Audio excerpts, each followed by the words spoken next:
Hello friends, how are you all. Democratic politics part 2 के segment में एक बार फिर आपके साथ मैं हूं आपका फ्रेंड एंड बडी के Krishna. To conceptualise the power sharing, today we are going to discuss about a story of a European nation whose population and area is half of the population and area of the Indian state Haryana.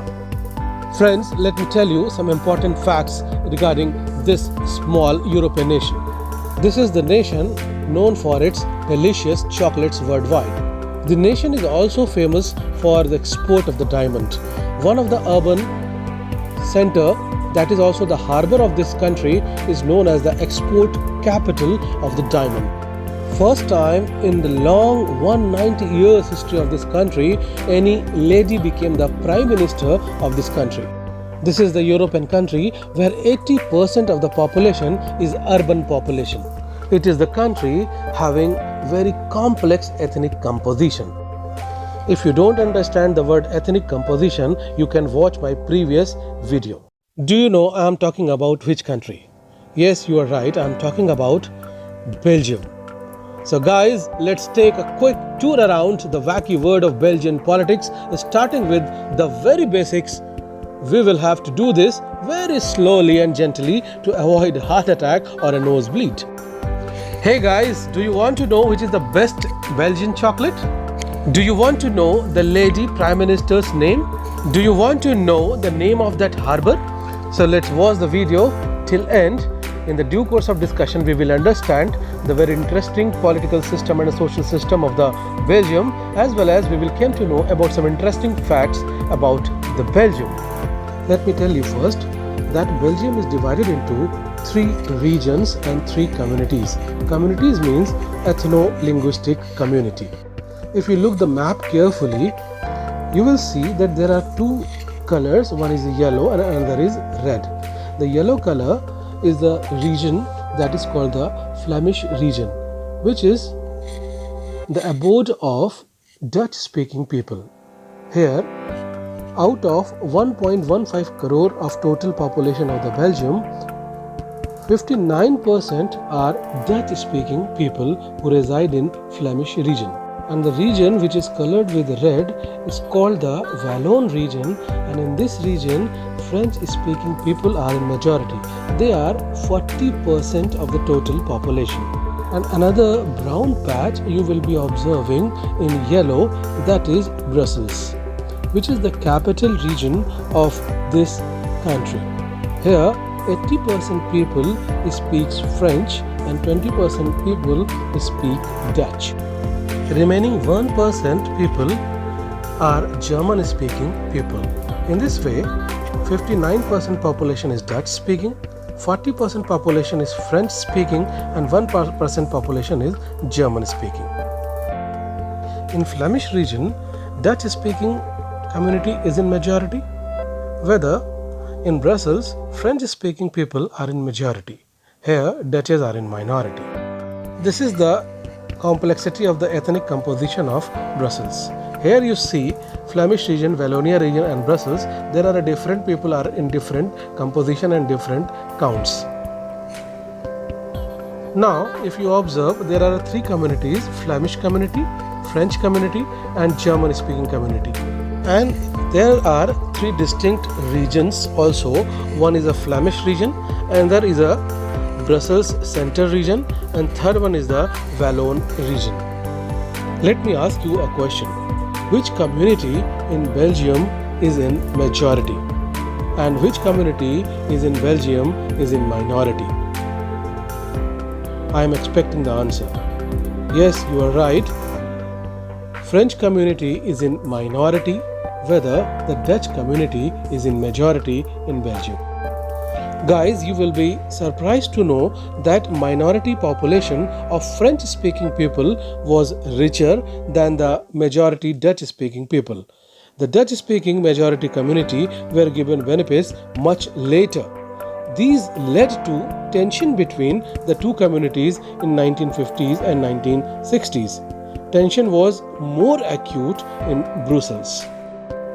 But Belgium, unlike Sri Lanka, has taken a totally different stand.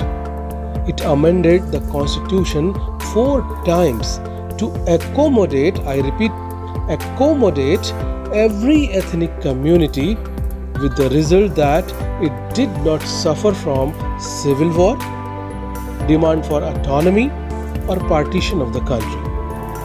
Let's see the report published in the Brussels Times, which is the very renowned paper of the Belgium, on Thursday 13 June 2019. It is telling that Belgium named 11th most peaceful country in Europe. How it became possible. How the Belgium overcame the tension and the problems and the issues that was being raised by the Dutch community there, especially in Brussels and whole of the Belgium. They were not willing to stay together, but for last 192 years the Belgium is enacted and residing peacefully, as it is declared as 11th most peaceful country in the Europe. Instead of majoritarianism in Sri Lanka, Belgium adopted the strategy of accommodation. Let's see how the strategy of accommodation was implemented. Belgium adopted very different political setup. Listen very carefully. There are three operative words to keep in mind when describing the Belgian system of government. 1. Constitutional monarchy. 2. Parliamentary. And 3. Federal. You can arrange those three words in any order as long as they are all there. Do not mix and match. As a constitutional monarchy, Belgium's head of state can only be a king or a queen, as opposed to a republic where the head of state is a president elected by the people. The monarchy is an inherited position and the monarch's power are limited by constitution. Do you know the name of the monarch of Belgium? His position is inherited position and his power is limited by the constitution of Belgium. His name is King Philip. He is head of a state. As in India, the President of India is head of a state. But the difference is India is republic, and in republic, I have told you, head of a state is elected by the people. But in constitutional monarchy, the head of a state is king or queen whose position is inherited. Second word is parliamentary, which basically means that the head of a state is different from the head of government compared to a presidential system whereby both state and government are headed by a president. In present Belgium, we have King Philip as the head of state and Prime Minister Sophie Williams as the head of government. It is almost similar arrangement as here in India. Here, President is the head of a state, but the Prime Minister of India is the head of government. I have told you earlier that there are three communities in Belgium. One is Flemish community, another is French community, and third one is German speaking community. Similarly, there are three regions in the Belgium. One is Flemish region, or it is also called Flanders region. Remember it. Second one is called Brussels, it's a central region, and Wallon region.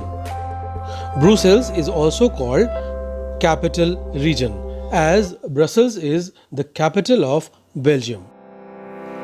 Belgium has 6 different governments, each with its own parliament. The federal government, the Flemish government, the government of the Wallon region, the government of the French community, the government of the German speaking community, and the government of the Brussels capital region.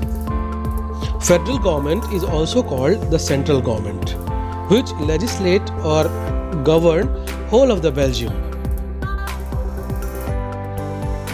Between 1970 and 1993, Belgian leaders amended their constitution 4 times to work out a consensus. If you see the ethnic composition, 59% Dutch language, 40% French language speaking people are there, The Belgian constitution prescribes that the number of Dutch and French speaking ministers shall be equal in the central government.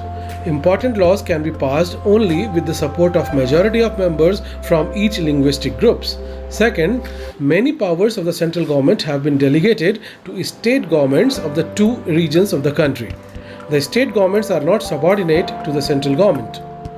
Third, apart from the central and state governments, there is a third kind of government in Belgium called the community government. This government is elected by the people belonging to one language community, Dutch, French and German speaking, no matter where they live. Only community government deals with language, cultural and educational issues. So what is the essence of this amendment? The essence is no any majority community or any community is in position to unilaterally impose their decision over another community. If you have to take any decision, the consensus of other community is required because the number of ministers of each communities are equal. And no any community can interfere in the cultural life of another community because these cultural issues are dealt with community government, which is different for each community. Then guys, what is the moral of the story? The moral of the story is that the unity, peace and development of the country is possible only by respecting the feelings and interests of different communities and regions. The peaceful coexistence is possible by mutually acceptable arrangements of power sharing. Majoritarianism or dominance of one community over other will undermine the unity of the country, which will lead to tension, underdevelopment, civil wars and so on.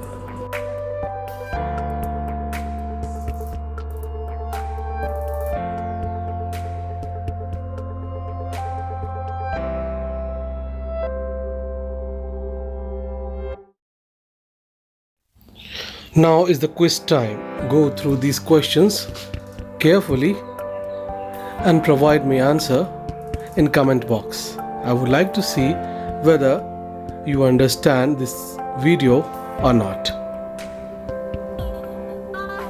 I'm expecting 100% answer in the comment box.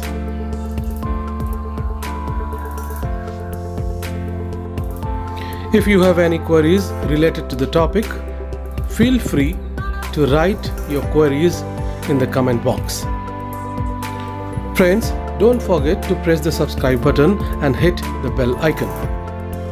Keep learning, stay safe and take very good care of yourself. Bye-bye.